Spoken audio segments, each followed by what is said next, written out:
李医师，我爸最近常跟我妈吵架，打到都快离婚了，那你觉得怎么办？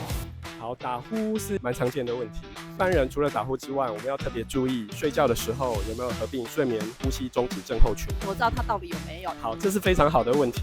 如果你发现你的另外一半除了大声的打鼾之外，常常会有睡觉呼吸暂停，甚至做梦惊醒，或者是常常早上起来头昏眼花没有力气，中午吃完午餐常常会打瞌睡，甚至坐在沙发就睡着了。